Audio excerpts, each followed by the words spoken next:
What does it mean to live 100? I'm not sure if you've ever asked yourself that question, but Live 100 is this guest's mantra.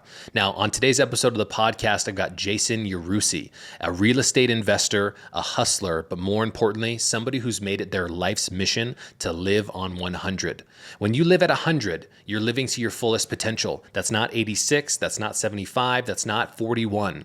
That gap or that delta is something that has an amazing opportunity to show us how successful we can be in our personal and our professional lives. Me and Jason dive into what it means to live 100 today, a sense of accountability of what it really takes to accomplish your goals, but more importantly, the mindset that is the foundation for success. Let's get into the episode. Because you don't think about death until it's in front of you, right? You don't think about, the end until you're in the hospital or you've had some things. Like, you rarely think about that because it's not in front of you, right? We try to hide this fact that it's coming inevitably, whether you want it or not.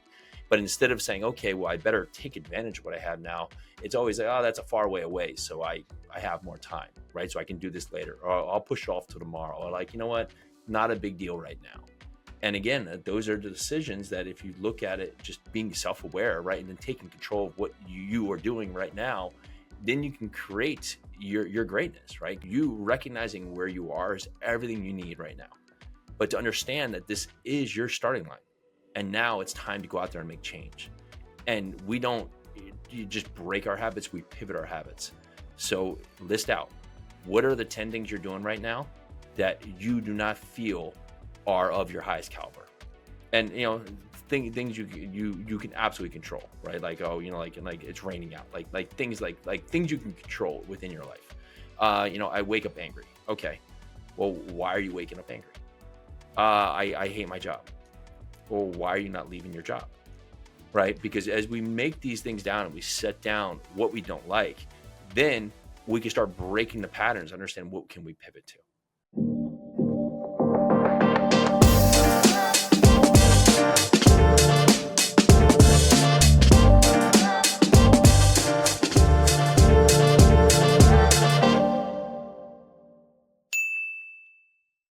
All right, guys, welcome back to a brand new episode of the Hart Hustle podcast. I'm incredibly excited because my guest today is an amazing individual who is going to really kind of lead us through what it really means to live up to 100% of our potential. Today, I've got Jason Yarusi here with me today. Yeah, you got Perfect. it. Jason Yarusi is a keynote speaker, an apartment building investor, a podcast host, managing member of Yarusi Holdings, and the creator of Live 100. Jason, welcome to the show, man. Hey, it's great to be here. Excited to dive in. Man, today's a big day because today is the day in which the 100th episode of the Live 100 podcast dropped. And the title or subject of the podcast today is non-negotiables. Mm-hmm. Let's talk a little bit about non-negotiables, man, and why they're so important. Yeah, good catch. So I was not even aware that we were at 100 episodes on that podcast until the team brought it to my attention, and I was just thinking about this because, many times in life we have just 1 second decisions, and 1 second decisions come up, repeatedly every day, right? Every day, every week. And sometimes we ponder on these decisions, we make no decision. And that's almost as bad as some of the decisions we make, right? But many times we make 1 second decisions. And if you make enough of them in the wrong way, it can set you up for a really miserable outcome. So let's just look at this, right? Like, so, this morning I need to get up, right? And instead of getting up in 1 second, I decide to hit the snooze button, right? Or I get up and I decide not to work out in 1 second decision. Or I decide for whatever reason, I'm just going to, skip this podcast today. I'm just not going to show up, right? I'm just not going to come to this event, right? For whatever reason, I'm making 1 second decisions for some irrational moment. I'm choosing something to basically sacrifice my future for some immediate result now. And many times in life, we do that, right? Because we're not really setting up the stage for things that we will not let us cross the line for, right? So I was thinking about, some intangibles, right? So intangibles are just, that when I'm present with my kids, I'm going to be with my kids, right? When there's the chance of, stairs or some escalator, I'm going to take the stairs, right? Like there's these things that I set a part of like, I'm going to do this. This is what I'm going to do. This time I'm going to show up. Right. Another intangible I talked to is just, like wait staff. Like I worked in bars, restaurants growing up, and I know, how little impact we have on just the final result. Right. If you're bringing food to the table, like it wasn't you who delayed it. Right. There's 50 other things happening in the back end. So like people who treat people well, right, for wait staff, understanding that, they're just doing something in a part, right? Or people who treat people poorly, right? You see people take it out on the wait staff and you're like, I don't want to be around that person, right? Because they're just really treating someone who's just part of a process trying to give you the results you want, right? So just how do you show up in life? What are your intangibles? What are things that are just, you don't even have to question because you've set the stage for this is how I show up. And if you set enough intangibles for the right decisions, right? Because intangibles can be the other way too. Like every night I'm going to get home and I'm going to drink a beer because I deserve it, right? Or I whatever, right? Or I, it's us keeping ourselves in a place of authoritarianism where we want to be the authority instead of in fact saying, okay, am I choosing to be the authority in my life right now because I'm choosing these 1 second decisions, right? You leave school or you leave, like grade school, like where you have a bunch of confined rules, right? And you get out to this big universe and you start making decisions saying, I have freedom. But what you're finding is that you're taking away the freedom of your future because you're choosing to do things today that have the immediate result. Right. You can think of anything like running, or like people will talk about like, like ice baths, or like, meditation, or just, just being kind in a moment. Like there's so many simple things you can do, like being kind in a moment. Like we're always in a rush. No one, wants to be in traffic. No one's like, oh, I'm excited I'm in traffic. Right. But sometimes people will just be irrational in the moment as if not everybody else is facing the same scenario as them. So the intangibles about the Live 100 was that we've gotten through 100 episodes. So what are some of the things that you're setting as these pinnacle moments in your day and your time that are just non-negotiables that you will not cross, right? Like what are some things? I'm sure some things come to mind. Like what do you do? Like, oh, you always hold the door for people, or, you always, regardless, will pick up the check, or, you drink, full glass of water each day. You make sure you get that, or, like what is it that you are doing in your life right now that are your non-negotiables? And if you have them and you have good or bad, or positive or negative, if there's enough of them on the negative side, you need to really look hard to ask yourself, is this what you really want? And if the answer is maybe or no, then you probably have to recalibrate and start looking at positive influences of what you can adapt to your future life or your future you. I mean, man, I'm a huge believer in momentum. Now, I think that momentum, when it is full steam ahead, has carried me through some of the toughest times because I've been able to build those consistent actions that build upon themselves every single day and give me that push in the times when I really need it. But I can also say the opposite side of momentum means when we ignore those non-negotiables, like hitting the snooze button, how easy is it the second time to hit the snooze button? And then you wake up the next day and you're like, well, I mean, I got a little bit of sleep yesterday. It felt good. Hit the snooze button one more time. And it's a slippery slope. It's like we're almost walking on kind of like a razor's edge, if you will. And you have to choose which side of that razor you're going to lean on. Is it towards the side that is doing right by yourself, which is an ultimate sense of accountability?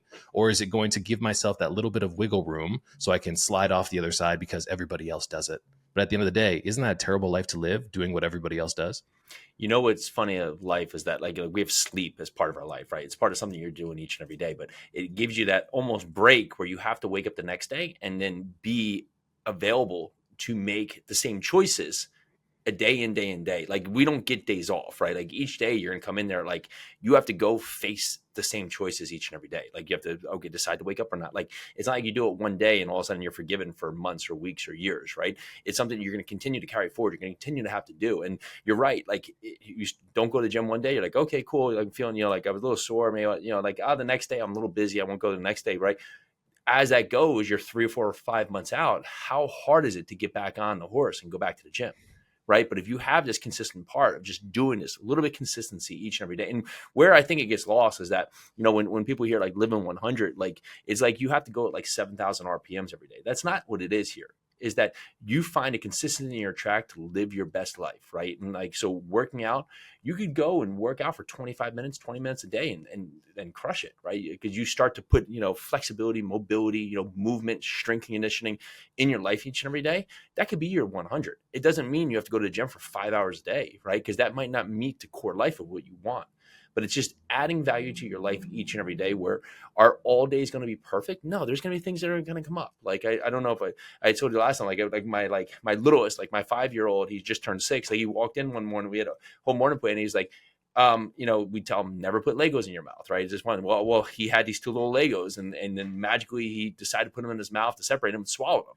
So our morning, right, my perfect live 100 morning became no emergency room, right? And like those are things that are gonna come up in your day, right? It was all fine, like it was little things, and like they're little kids, and they're pliable and bounces back, but like you are giving your availability to all the moments for when you can be ready to go out there and act, because life is going to get in the way in other points, but you want to be focused at those moments, right? Because if you think of that same moment, like if I had stayed up all night drinking or done all these things or was out on this part, and you coming in, like I'm too hungry to get up, and like you think about the part of like your life, how when you need to be ready, you can be ready because of choices you've made.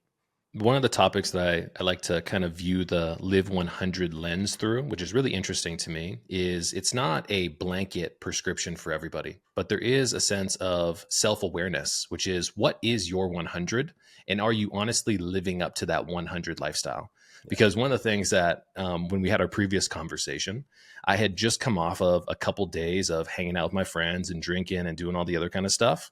And when I sat across the table from you, I saw how fit you were. I saw the passion that you were talking about in your Live 100 lifestyle. And I was thinking to myself, Keenan, are you living up to your Live 100? Because in those moments where I hang out with friends, of course, it's going to be a good time. But there's always that moment where I get that little voice, that inner voice in myself that says, I think we could be doing better. Do we need to do all of these things like everybody else is doing? And then when I sat across from you, I really kind of saw a reflection of somebody who was taking the appropriate steps to do what they needed to do. And it inspired me. But your version of Live 100 is completely different than mine because our lives are different. And this is a little bit of a nuance that I think is super important for people to recognize is social media today always gives a blanket prescription for, entrepreneurship or success or investing and everything else. And it's very difficult for everybody to live up to that same bar. But your version of Live 100, like you just talked about, is really through a lens of self-awareness that I really kind of picked up on, which is really inspiring. Like just imagine you had no access to social media. Would you be doing the things you were doing? Right. And there's certain parts where like it's a very valuable tool that helps you get exposure. It helps you, like target potentially a way for you to get out your brand, your model, fill in the blanks. Right. But there's also many things that we use it for, almost like, like bravado or like other ways, or just like testing us for others. But like most of the time, no one's paying attention, but we're doing it for our own clout. And if you turn it off, you say, okay, are these moments where I'm happy for like, again, like the 1 second that I'm happy, or is this something that's building me into the person I want to be? Right. Many times, and like I was listening to something today about someone who was, he exited his company. His net worth was like $133 million. Right. And the guy was like, yeah, it was cool. And he lives in 1,000 square foot house. Doesn't need to show off. He could show off, he could buy 5,000 of those houses. Right. But he doesn't care. He literally doesn't care. He just wants to like live his life and like live in the moment of how he is. Right. But, many times like we get access to anything, like we get a little money or we get something, and we feel like we have to go show our representation of who we are to somebody else. But when you look back on it, you don't remember those moments because they're not fulfilling, right? What's fulfilling is that you use that, and who knows, maybe you can get your kids in a better school, right? Maybe get them access to better school, or you can go and just create some consistency in your life. You can give to charity, you can start to travel, you can do things that give you more fulfillment, that create memories, right? To create things that are more accessible for you, for your future. But to get there, you have to be disciplined in how you're showing up, right? And it can be in any way, like to be self-aware of like how you're really showing up, like we talked about earlier, right? You can be self-aware, like, am I getting up prepared each day? Or am I going there like just hoping things work out? Am I going there? Am I creating a plan, right? Do I have a direction that I'm hoping to go to, right? Am I shying away from any responsibility? Because, it can seem like many times we're trying, when we're going there doing activities, but what we're not doing is that we're not actually tracking the activity we're doing to just understand the effect of the activity, right? Oh, I worked so hard today. Well, what was the impact of that you did? Or what is the core focus of you working hard? Because if you're just working hard for the sake of working hard, right? Cool, you've worked hard, but has it helped anybody? Have you learned from this, right? Because, we used to work a lot in construction, and I would, have people come up and they would say, oh, I've been, doing this for 20 years. And I was like, well, you've been doing it wrong for 20 years. So you might as well have just, not done it at all. Right. Because in that part, just because time in, if done wrong, doesn't create you in any seniority, right? It's not like you've just done 20 years of something, right? So it's like, oh, I've been, in this world for 50 years. Okay, cool. If you're not happy and you're not, fulfilled in your life, right? Then that's your starting line right now. And so to be self-aware, like, okay, you're 50. Well, do you feel happy? Well, no. Okay. Well, let's be self-aware of things that aren't making you happy, and let's take it off the screen, right? Like, oh, because John and Mary, they have a fulfilled marriage, or okay, I understand, like, right, like that's something that someone else has, but that doesn't actually directly correlate to your happiness, because we've all had positive things happen, and we've all had setbacks, and we can be aware of how we're showing up in the moment, right? Then we can start to build confidence in ourselves, and we'll start to build discipline and start to build momentum, as you mentioned earlier. And the outcome, although small at first, will become better, more positive, more fulfilling, and happiness will be built in, right? Happiness can be a choice. Like, you see people all the time, like in all different places, all different parts of the world, who have absolutely nothing. They're smiling away, right?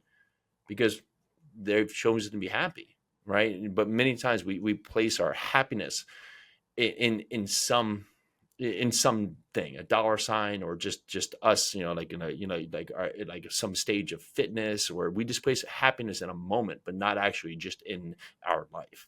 Happiness is a choice. I was listening to a podcast last night. I'm a big fan of Diary of a CEO. And there Hmm. was an episode 2 years ago with the head of business development for Google X. And this individual is incredibly smart and has made a ton of money in his career, but also lost his son at the age of 21. So his son was one of the most Zen individuals, and he said he always spoke from the heart. And one of the things that he recognized when his son passed away was he could either spend the rest of his life in grief, like many people would naturally do by losing a loved one, or he could make a choice to be happy.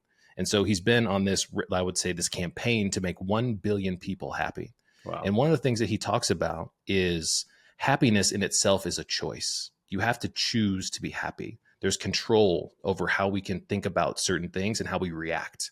But often that is something that really makes a lot of people upset, because they're like, you don't know what's happened to me. And Yeah. he said, well, you don't know what's happened to me, and I'm still choosing to be happy. What do you think about that dynamic of choosing to be happy, and the other side of it with how many people say, I'm not in control of this entire life experience, if you will? Yeah. What is it? Is it Socrates? Socrates says you could take all the world's problems and put them into one ball, or one pie, and then divide them equally and give them out. And the majority of everybody in the world would ask for their original problems back.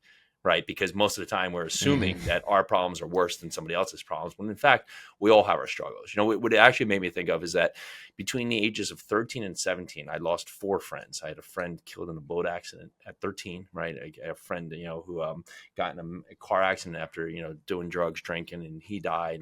And a friend at 15 who committed suicide. And at 17, a girlfriend, I was with her for 4 years, and she just got her license, went down the beach with some friends, and got killed on the highway. She was the one girl who passed away. And what came of that is that I saw 4 sets of parents, right? And they all struggled, right? And 2 of them ended up, 2 of the sets of parents ended up, getting divorced, right? Just because of the pain and the anguish. And 2, one struggled, and it's been a little rocky. Then they found their way, and the other ones have come to this part of just enjoying and remembering the memory, and now how to just enjoy what they had with Ben, right? What was his name, right? And enjoy what they had with Ben, but then also use that as somewhere where they can start to help other people who have gone to certain things, right? So they work at a charity organization that helps basically, parents grieve with the loss of kids, and also kids, like we forget about this, kids who to grieve with the loss of parents, right?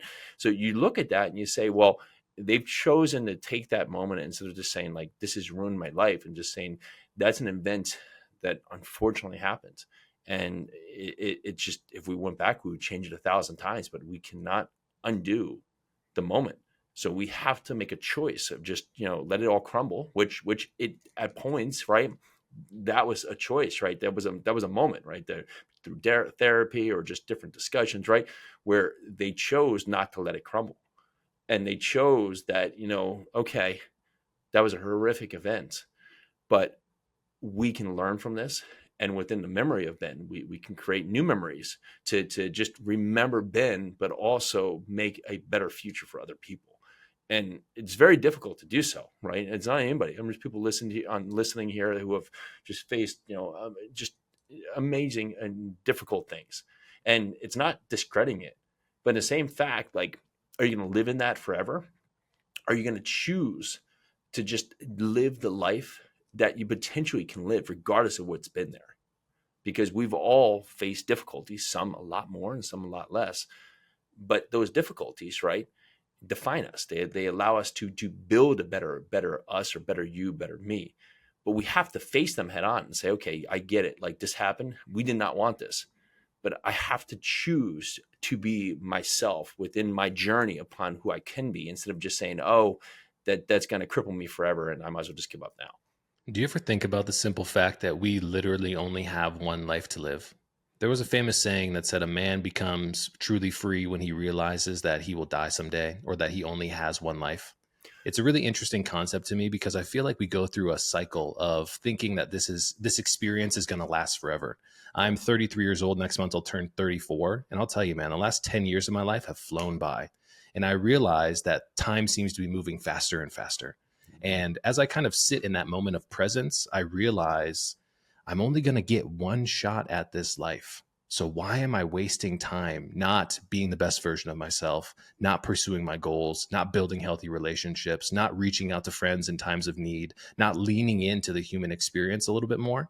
I feel like so many people often cruise on autopilot, and then they hit the age of like 40, 50 years old, and they're like, oh my gosh, I've been wasting so much time. Do you ever think about that? Yeah, because I did waste time, and I was there. Like, I made a lot of, we'll say, detours to living a better life, right? A lot of choices, but it does, because you don't think about death until it's in front of you, right? You don't think about, like, oh, the end until you're in the hospital or you've had some things. Like, you rarely think about that because it's not in front of you, right? We try to hide this fact that it's coming inevitably, whether you want it or not. But instead of saying, okay, well, I better take advantage of what I have now, it's always like, oh, that's a far way away, so I have more time, right? So I can do this later, or I'll push it off to tomorrow, or, like, you know what, not a big deal right now. And again, those are the decisions that, if you look at it, just being self-aware, right, and then taking control of what you are doing right now, then you can create your greatness, right? Because that's what it's simply about here, is that you're saying, okay, I have plenty of life. Well, maybe you do, in terms of context of a life, maybe you have another 40 or 50 years. Yeah, that's a lot of time to do it. But if you look at the thousands of years we've been here, it's like it's a snap of the fingers. It's there and gone. So in terms of that, if you're to think about this, right, it's a thousand years, you're going to be here for 60, 80, 100, like, you name it. Well, it's time to get going. It's time to get up and go. Don't wait for tomorrow. Go ahead and try something. Because on both sides, like, one, you got not a lot of time to go out there and do greatness. Two, if you're fearful or you're afraid of failing, this is a millisecond of the world. So what are you afraid of? There's going to be trillions upon trillions of mistakes, of fears, of all things that are not going to go right in the world. So what's your fear going to do, right? Your fear is going to capitalize on everybody else's fear. No, we need you to go out there and try something, because you're probably, the pinnacle moment right now is probably you making a decision to go out there and try something that's going to help somebody else, because we all need what you need to bring to this world. We're just waiting for you to show up. Right. And we can't come, like, Keenan can't come and I can't come drag you out of bed every morning and say, go after it. Right. You got to decide. Right. Like, you have to decide. No one's going to wait for you to go to get it and do it, but we all need you to do it. And when you do it, then we'll believe you can do it. So if you're waiting for somebody to just believe in you, well, if you've never done anything, like, you can't be shocked if no one's thinking, oh, you got this, right? Because you've never done it. But once you start doing it, I promise you, everybody's going to be behind you, but it's going to show up now. When it's ready to show up, or you're waiting for the time for it to show up, you're never going to be ready. But the perfect time is right now. I mean, the perfect time was yesterday, it's today, it's tomorrow, it's all the times. That's the perfect time. Whether it's 100 degrees out or 0 degrees out or whatever in between, that's the perfect time. You don't need any more training. You don't need anything else. You just need to get out there and start today, because all the lessons you need are in parts of the action that you're going to take. I want to reverse a little bit into your story, because seeing the man who is living 100, or whatever your 100 score is incredibly inspirational. And a lot of times people see the end result, but don't recognize what it took or the events that happened to get us to where we're at today. So let's reverse into your story a little bit and kind of talk about the origin story of Jason and kind of what inspired you to think about this living 100 mindset that you've been able to perfect so well. So I talked a little bit about it earlier that I had these losses, right? Like it's part of my formative years. Like I was growing up and just all these like just random losses. And I didn't, I lived in like a middle class town. Like it wasn't supposed to be like all this like death around me, right? And at the same time, my dad and mom, meant real well. My dad struggled in his family business. Like we had a family business. He struggled really bad, right? And so it was just really hard times all the way throughout high school. So I didn't really see him much or have much of a connection, and just I felt lost, right? I went to college. I really chose college. I was playing football and someone came, you should come to the school. And like, I made the choice. I don't even think I knew what state it was in. I was like, okay, I'll go there. Right. And it was just like choice made, right? Got to college, was not really informed and just like making positive, like everybody comes there gun ho, I'm going to go do stuff. Like I was timid. I didn't feel very confident. I just felt like everything could just collapse around me because I had all these things falling apart. So I just wasn't there, like fully present. And so I chose a major because I had a girlfriend's mom say you should do business. So I did business, right? Like I was just making choices like that because I didn't feel fulfilled. And I didn't feel like I really was worthy of it, right? With all this stuff happening around me, all this stuff being taken away. So left college with a finance degree, and I just had no motivation to go into finance. So I moved into New York City and I started working in bars and restaurants, like really, really, linear path, right? I was like, okay, I'll start working in bars and restaurants. And I did that for years, right? I did that for a number of years. And it was just what I was doing. Like I was just floating out there. And until one night, Jason, what were the early days like when you graduate from school with a finance degree, right? You move to New York City. I would naturally think that you're going to be working on Wall Street, but then you're like, I'm going to work in some bars. What was the feedback like from your circle? Like, were people saying, Jason, you just worked your ass off to get this degree and now you're working in a bar? What's going on? Or what were some of those early days like? Yeah, yes and no. I think people were always trying to figure me out because I was just in this part where I would do good in things, but I would just had all these challenges. And at the same time, my mom and my dad, like they were there, but they just weren't confident to give me any direction because I was kind of out there on my own, right? I was like paying for school. I was like helping my brother and sister while I was like doing like odd jobs, like, so it was just, I was just out on my own. And so whether or not I was hearing any of the feedback, I probably wasn't even hearing the feedback because I was just in that, like, you're in this like clouded mindset of just like, okay, I just keep doing because, sometimes when things happen, like you'll gloss over something or you'll get through something by just doing some activity. Right. Like, so like if something's on your mind, you'll just go do stuff. So I was just constantly doing stuff probably to just, wash out all the things that were probably, on my back. Right. And so I was just going out there to do activities. So I would go, work construction, then go start working in bars and working in restaurants. And, but I didn't like it. I just was doing it because it was what in front of me. But what I did is that, I always had work ethic. My dad worked hard, even if it wasn't in the right direction. So I would go just give it my all when I was doing things, but I just didn't like it. I was just like miserable in what I was doing. And so I left the bar one night, like 2, 3 in the morning, just like hating the world, right? I was just blaming everybody. I was blaming everybody for where I was, and got on my bike and I rode across, Manhattan, and ended up turning down the street, and a flashlight came out of nowhere, and I got hit by a car and just flown in the air. And so next thing I know, I'm, getting picked up out of the street. The ambulance comes, I get put in there, taken to the hospital. I have, some stitches, some broken bones, and, I'm getting released to the hospital. And all I can think about is like, man, I got to get back to work so I can make rent, and it was that crazy thought where you're just like, hold up, right? You just are hating where you are. You get hit by a car. You're just leaving the hospital. And now all you can think about is that you want to get back to this job that you absolutely hate. Wait a minute. And I had this point where I was like, okay, listen, if you're going to continue to make bad or chaotic decisions, you're going to continue to get chaotic results. So if this is your choice, then just accept it and stop complaining about it. But if you don't want this, then it's time to just try something different, right? Do something different than the route you're taking.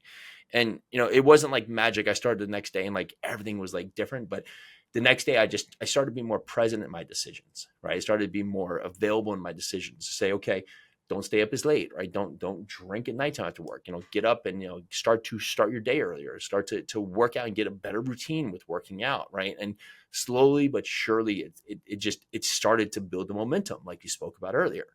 And lo and behold, what comes with momentum when you're starting to do positive activities, more positive momentum, and then positive feedback.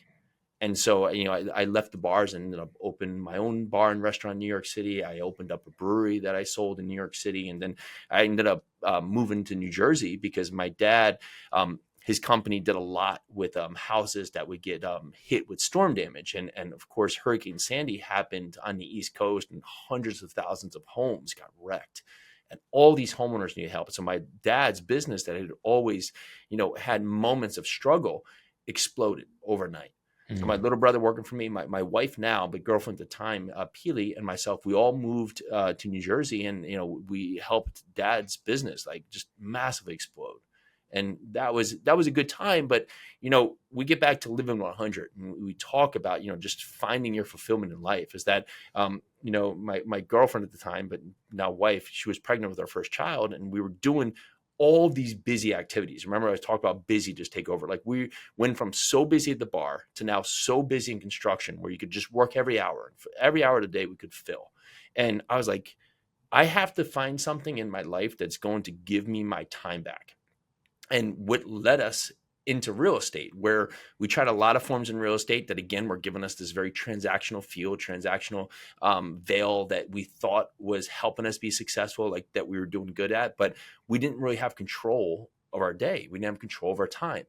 And we came upon someone who was investing out of state, right? And that was a model that really spoke to us because we dove all on that model because it allowed us the freedom to not have to do the activities of doing the construction work or running to Home Depot or meeting tenants to lease units. And we started hiring teams, put this in place, and one thing led to another, and we started to buy large apartment buildings. And so we brought one building, a very large one, 94 units in Louisville, Kentucky, back in 2016-17. And from there, we've brought about 33 complexes to date, and it's a little over about 330 million of real estate. So we've really once we saw the ability for something to work, we slowly did another step and another step, and we started pouring fuel on the fire, just went all in with that approach. And that fast forwarded today, where we stand today, where we've been here, moved from New Jersey down to Tennessee. It's been a really great change for us in the family, just finding something and just trying something different. And then I really started to bring out Live 100. And Live 100 was built upon just people asking like, well, how'd you get from A to Z? And it was like, when I look at it, it wasn't linear, but it had steps in place, right? We had to really be self-aware that like, I wasn't showing up in the moment. I really, for lack of a better word, like sucked in the moment. I just wasn't being present. And when I saw that and I saw how I was showing up, right, I could own it. I could really own how I was acting in those moments. And then I started to make my bad habits and start positioning them into better habits. So I started positioning myself for greatness. So I could just really start to build, masterful, meaningful habits and rituals. And what that did, right, it allowed me to start to be more brave in the moment, where before, and many people, right, we're scared in the moment. We're scared to make change because we think change is going to be the end of us, when really it's always changing. But you have to be brave in the moment to understand that change is natural, and change may not bring you the ultimate outcome you want, but it gives you the ability to have the chance to change your circumstances. And if it doesn't go in the perfect direction, we'll learn from it and move on. So we started to do that, and it started to accelerate our growth, right? Which started to give us, a rise to where our life was, right? And with that, it led us to the outcome where we stand today. There's a couple things that I want to break down here, and this just popped into my mind, and it's kind of revolutionary for me. The separation of identity of success between business and our personal lives. And it's interesting for me to kind of think about the success that you've been able to accomplish in your professional life is a result of you taking care of you in your personal life, and the business results were a lagging indicator of it. See, like this is one of the things I think a lot of people confuse. You can have a great business, but if you're still a piece of shit and you're not the best version of yourself, it's not going to play well. And so if you really focus on home protecting, building, and satisfying your personal needs, everything else as a lagging indicator will come later. And this is something that I think you've been able to really hone in on, which is protect everything that I can control, meaning me show up every single day as the best version of myself, and the business results will come later. Is that something that you naturally kind of discovered, or did you kind of like explore that along the way? Do you know what I mean? Because there's a real tough time with people identifying business success with personal success, but they're completely separate, but completely intertwined as well. So I'll give you the best story I can give you in terms of relevance to this is that, I had many girlfriends, and the girlfriends they just were always not great relationships for me. And I, just because there was conflict, there just wasn't a good, relationship, I would constantly have bad results in my business life. Right. And then I finally meet Peely. And funny enough, I had all, like the girls before all had successful careers or whatever, fill in the blank. Right. And then Peely's a bartender. And my friends were like, you can't date a bartender. And it was just like, well, no, like who cares about the bartender? Like we fit, right? Lo and behold, if you think about, my direction with Peely and I, right? And you could relate this to anything, like my net worth from when I had bad girlfriends to when I met Peely, Peely to now is 1,000 times what my net worth was before. So you think about that. Why? Because I have a girlfriend and now a wife, who loves me for who I am, and I love her for who she is. No one's trying to change others. Like we were both compatible in a way that we wanted similar things, a better future, a family and all these things, and supportive, right? In tough times and not. It wasn't like, oh, something wrong happened. Oh, I blame. It was that, okay, well, how are we gonna get through it, right? And that's been a part of just figuring out mode.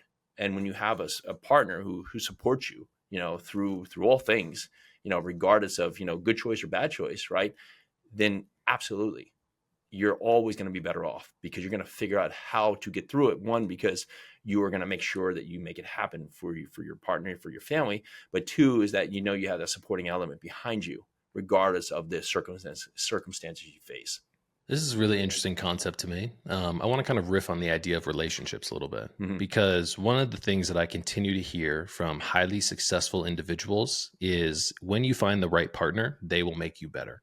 And there's a big fallacy in the world today with Instagram and social media and stuff like that, where you should be as masculine as possible, and your partner really doesn't contribute to your overall success. You see these guys who drive Lambos and do everything else, and they've got these girls who are basically arm candy. And I think about how unfulfilling that relationship must be to them. It's a really interesting concept. So do you feel like, and I think you just basically hit it on the head, when you were able to get your relationship right, everything else downstream kind of followed as being easier and success? Do you think that was because you weren't wasting energy on some of those bad relationships and you could focus in on the things that you were helping you be successful? Or why do you think that was? Yeah, I mean, I think you're absolutely right. The energy becomes right. And when the energy becomes right, and you can set your core focus, because, I think you think of investing or all these other parts or businesses, everybody talks about having like 90 different, like income streams. Like, no, you have to have one thing that you're good at first, right? But when you're having this and you're facing like all these difficulties in your relationship, you're constantly spread. Your mind's everywhere, right? You're everywhere, but you're nowhere at the same time. And when you have a bad relationship, it's a drag, right? And or if you have not a fulfilling relationship, then you're constantly questioning, like, am I in the right spot? Like, so maybe like having like arm candy, like that's for the moment. I don't know. Like it's for the moment, but like, and it serves a purpose, or maybe it teaches a lesson of what you don't want. Like it all could be valuable at the point. But, I've known for myself is that when I did, Peely and I did connect, and it was something of an avenue that definitely propelled us both forward. One, because we didn't have to deal with the turmoil anymore. Because when you're in something that's not helpful, right? It's like anything. Like anything can be painful. Like if you have a splinter, right, in your finger, it's literally like the small splinter in your finger, but it's annoying, right? It's annoying, and it's just something. So if you're just constantly having a splinter and you just don't deal with it, right? It's like having something on your mind that's like an ailment, like something that you have to deal with, right? Like it's always there, whether you want to or not, even if it's like as small as a splinter. So you now put that for your relationship, which, each and every day you're probably in some part where you're with this person where if it's not helping you forward and it's hurting you, right, it's definitely going to detract from where you are, because you're going to take that. It's hard to switch these energies off, right? So like if you're, in something where it's like a struggle and you're fighting with like your spouse or your girlfriend or whatever, right? And then you're going to try and go and like make a sales call, or you're going to try and like walk into work. It's not like you can do a fine job to mask it, but it's still there under the veil, right? It's still present because your mind's not fully committed to it, right? So even if you've gone from completely angry to completely fake happy, like there's still that element of it, and it's still in your mind. So it's Mhm. hard for you to show up and be your best self, right? And to live your 100 because you're constantly fighting two different battles within your mind. I want to talk a little bit about some soft skills. So, I talk to a lot of different business leaders, and we talk about the development of soft skills as kind of the superpower and how we're going to be able to negotiate this next 5 years of business and personal relationships. What role does curiosity play in your mind, Jason? Is it important to you? Is it something that you think about often? So I'm just curious in nature, right? And it's I'm just curious in nature, and I'm always thinking about. I'm always thinking like 10 steps out. Of like, oh, we could do this, we could try that, we could try this, we could try that. Now, 90% of them absolutely don't work, right? But at least I can go out there because one of them does. And you can think about that, like, if you, that just gets back to our earlier failure, right? Like curiosity is just, you're set the stage for you to go out there and like attempt to try different things that you're ultimately, a lot of them aren't going to work out. Right now, are they massive failures? Most of the time, not. But it would just be something that's a dead end or a roadblock. But what it does is that it eliminates what I shouldn't do. Right. So okay, don't do that again, and it gets me one step closer to what I should do, even though if I haven't found it yet. So curiosity is really big, just in life, because you constantly want to be exploring. And some of our best moments are exploring. You think back to a kid, like there was nothing around. You're just like out there, like in the dirt, just like picking up sticks, just exploring. Like now you're just changing that to, your business life or your business world, right? You have access to all these things. And so if you can say, oh, I have this, well, why not that? Or I have this, like, what's the next step past that, right? When you do that and you ask yourself those questions and get your mind working to what else is available to you, right? Because many times you're like, oh, well, I guess that's it. Well, it's never really it. It's just, okay, what else is there? And I do that with my team a lot. It was like, I'll put something else on there and be like, I don't know what I'm looking for, but I have this idea in mind. You can just run with it and see what comes back. And sometimes it's nothing. And sometimes they come back with something, but at least it gets them working on something that helps carry us forward as well. Yeah, I mean, in 2019, I believe it was, I came across Dr. Carol Dweck from Stanford University, and she talks a lot about, and she's kind of the pioneer for the idea of a growth mindset. Hmm. And growth mindset is really kind of creating the framework that the only objective in life is to continue to keep growing. And one of the things that I think a lot of people struggle with naturally is that we came through the process of education. We were graded on an A to F or an A to E, whatever you want to call your scale was, right? And failure often represented being inadequate. But one thing that I recognize is once you get to the next level outside of the education environment, failure, curiosity, you're willing to try things and fail and keep going is really how successful you're going to be in life. If you can fail forward and you're comfortable with that feeling of being like, oops, we messed up, but what did we learn here? It's almost a superpower to get through the reps of what it takes to be able to get the final version of what you're trying to accomplish, if that makes sense. Yeah, well, it does. I mean, failure, it's always looked at so poorly, right? And so, but when you think about that, is that, you know, failure is a harsh word, but like we're failing every day. Like you're like, if you try to lift more weight than not, like that was a failure, right? Like if you didn't get to something on time, like that was a failure, right? There's massive failures and there's small failures, but you have to take risk, right? To be able to get the reward. And now and many people will take that, well, then you're risking too much. Well, no, I didn't say like risk at all. I just like, you have to try something, right? You have to try something to get your part because, just if you get back to like lifting weights, right? Like you do that, right? You lift heavier than you have before because it stresses the muscles and the tension in the muscles, right? Breaks down the muscles to build them back up, right? But if you're constantly doing, the same weight that's underperforming for you, you're not going to get the growth, right? Because you're not going to stress the muscles to put them to failure, right? It's the same thing with the mind, right? If you're not testing the mind constantly, the mind, dwindles away. And what, speaks to me is that you said this about the growth mindset. When you asked me a question earlier, I left college and I was like, I'm just never reading again. Like, what a stupid comment. But like that was I was like, never reading a book again, right? And it was like, but okay, so you attribute this for like the next 5, 6, 7 years. I just didn't read anything. I was like, no, forget this. Like I'm just done. Like as if like school was the end of my knowledge set because of just the state I was in. Right? Most people don't read books or don't read anything or don't educate themselves. Where it's what is funny is that it's all there and available to you. Like that's even now, like before, like you would have to go to libraries and like the Dewey Decimal System, like all those like crazy things to get a book. Today, like you can look up anything. You can literally in like 3 seconds, and it's almost like it's too easy that because it's so easy, we put it off as like might as well just not do it. It's a waste of time. I But mean, you there's a have all this. statistic, man, that says 20 hours of focused work learning on any subject puts you in the top 1% Yeah, of the I believe it. world in that Yeah. subject. And it's like, that's crazy. Mm-hmm. It's because there's too much today, and the hardest thing is that. And I'll say that like, well, let's take it back. Like, there's the right amount for what we should have available to us, and we're going to continue to grow. But the distraction level is on an all time high. And so the ability to just, stay the course is so hard because there's a million people out there. If they just stayed the course, we would have some better result today because they would have created or done something that would have been massively impactful for us.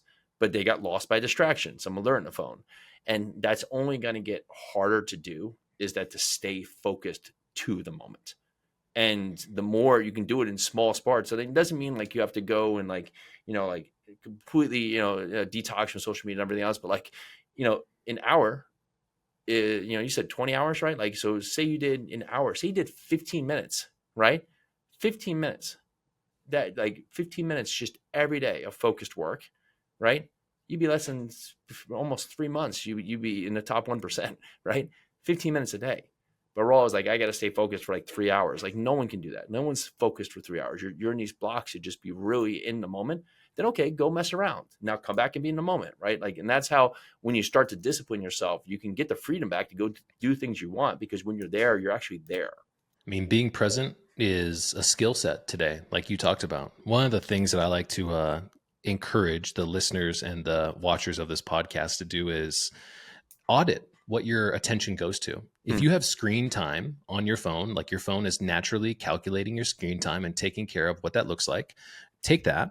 And then there's a website that's called Lifetime Screen Time Calculator. You can take your average per day screen time, put it into Lifetime Screen Time Calculator, and it will extrapolate how much time over the rest of your life you're going to spend on your device. Let's talk about a scary statistic. An 18-year-old today, on average, spends about 9 hours per day on their device.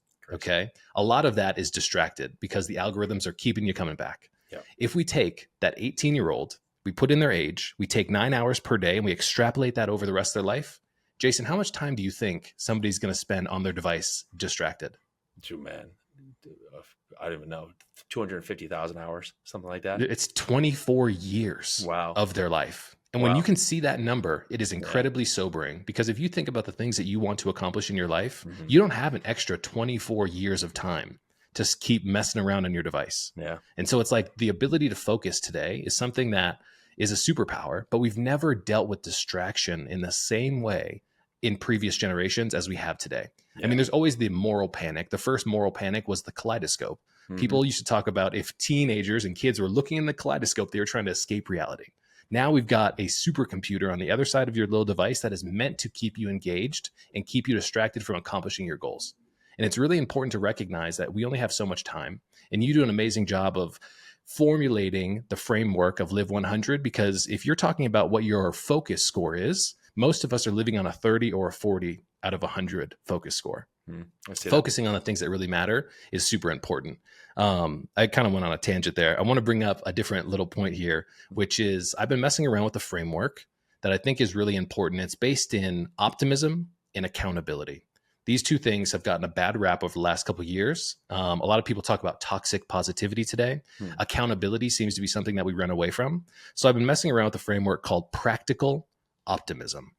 Practical optimism is rooted in the idea of we have a choice to react in a positive manner to even the worst situations in life. And we've kind of touched on that a little bit in today's podcast. What do you think about the framework of practical optimism, and what does it mean to you? Have you heard the Stockdale syndrome? I think it's the Stockdale paradox. Stockdale paradox. No. So so in Vietnam, there was a war pilot could shoot down, right? It's like General Stockdale, right? And he gets put in prison, right? And he's in prison with a bunch of other Vietnam vets who were Vietnam detainees who are there. And what happened is that all of these detainees, they would be optimistic. Oh, we'll get out by Easter. They don't get by Easter. We're out by the 4th of July, right? And then, oh no, we don't get out by 4th of July, right? And don't get out by Christmas, right? And then that doesn't happen, right? And so what happens is they start to kill themselves and just have the party just wither away, and they just die, right?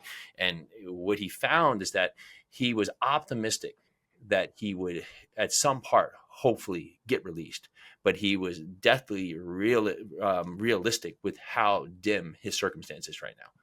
And he helped a lot of other people who were captured, face the reality, understand that this was very harsh, but stay optimistic in the moment, but not get away from how dire the circumstance was. And so it allowed him to be practical, like you said, practical optimism, right? So it's optimistic that would happen, but practical with what was available to them. And so he used that into his ability to not only help himself, but help all these other people just to last through the time here of just how poorly they were treated, how horrible it was. And eventually they were, happily, most of them were released, right? But it came, I think it was like 7 years in after many of them would get captured, and we're thinking they were going to be out in like 2 months or 3 months or 7 months. Man. I mean, just hearing a real life scenario, right, where we can still maintain optimism, but not overly do it, right, is something that I feel like when we, I want to say that there was a saying that talks about the gap between our expectation and reality is kind of where we find unhappiness. And one thing that I've really appreciated, I've seen some amazing leaders talk about their lack of expectation in life is something that's helped them be incredibly optimistic, but also incredibly happy. When we set unrealistic expectations for ourselves or for people, for environments in our life, and they don't live up to that, that gap is where we find unhappiness. And so one thing I've always tried to deploy is I don't have expectations for others. All I know is that I can control what I can control. I'm going to live 100% me, like we talk about here on the podcast. And if I do that, everything else will have a positive, I would say, ripple effect around it. And I can't live other people's lives, unfortunately, but I can control me. I want to use the last couple minutes of our podcast here, Jason, to talk about a lot of people today, when they're listening to our conversation, are going to find themselves living at that 68, 72, 81% of their 100% life. Let's kind of talk about what they can do to implement the Live 100 mindset and the things that they can start deploying today to help them live up to their true potential. Well, the first thing is to realize, like, okay, it's okay that you're at that point, but the choice is for you to understand that if you don't want to be there, then it's not okay to stay there. But where you are is your starting line. You don't need to be anywhere else. This is where you are. So you recognizing where you are is everything you need right now. But to understand that this is your starting line, and now it's time to go out there and make change. And we don't just break our habits, we pivot our habits. So list out, what are the 10 things you're doing right now that you do not feel are of your highest caliber? And things you can absolutely control, right? Like, like it's raining out, like things like things you can control within your life. I wake up angry. Okay, well, why are you waking up angry? I hate my job. Well, why are you not leaving your job? Right? Because as we make these things down and we set down what we don't like, then we can start breaking the patterns, understand what can we pivot to. And many things can happen because when we take off the point, you said expectation to the reality, right? The expectation is I would have the most fulfilling job in the world. I make, $1 trillion, right? And, I'm unrealistic with that. And then I'm working at, some dead end job that I just absolutely despise. But our expectation is if we quit this job, we're going to be homeless, which is also not the case, right? We take these things to extreme on both sides of what could be great, but also what would be bad. So we can be realistic with where our starting line is. We can start to make small changes and build ourselves into small changes. One, mentally, right? Because we have to do it mentally. The action doesn't carry weight if we're not mentally prepared to be better. Because what will happen is that in the moment, we might make a positive, rash decision, but we won't be able to sustain that, right? Today, I'm going to go to the gym. Okay, well, we haven't fortified our mind to understand why we want to go to the gym. What is that going to do? You go into the gym today, because the one day is going to do nothing, right? It's going to get you there, right? You can say you're there, right? Take a picture, right? But in the same front, it's not going to build you into the person you want to go. I want to go to the gym today because I'm sick and tired of just walking upstairs and huffing and puffing. right? I'm sick and tired of just, not being able to see my feet, right? Or I'm sick and tired, of just, not wanting to take off my shirt when I go into the pool, right? Like whatever your thing. Okay, you're sick and tired of it. Okay, so who is the person that shows up more confident? Because we can think into the future of that person. We can start building into that person. Many times when people lose weight is that they set this goal, I'm going to lose 30 pounds, but they don't learn to understand who that person is that's now without those 30 pounds. And so when they get to that mile mark, like, oh, I lost 30 pounds. And they ultimately don't know where to go. It's like, I don't know what to do with my hands. So they just revert back into these bad habits, and it leads them right back to gaining the weight. But when you can start to prepare your mind, is that when I'm 30 pounds less, right? I wake up and I smile each day. I can go out there and have more energy for my kids. Like, you set these things into your mind that fortify the new you when you get there. So it's harder to break the pattern when you get there, because you've now set the stage for who you are when you are getting there. And most of us, we wait for the moment for us to get somewhere to say, well, what should I do now? And then I guess a beer won't matter. Oh, I guess, going out for, 3 ice creams this week won't matter, because I lost the 30 pounds, and all of a sudden 5 pounds go on. You're like, I can lose it. I'll lose it again. 10 pounds go on, and then lo and behold, you're back to where you started. And then you're like, oh, I guess I'm just not meant to lose weight. No, you are. You just haven't set the stage for the new you, who you wanted to be. You did the event, but you didn't do the after work to be prepared for the outcome of who you now are. The question is, who are you becoming? And I feel like when I ask myself that question, the actions that align with that are a lot easier.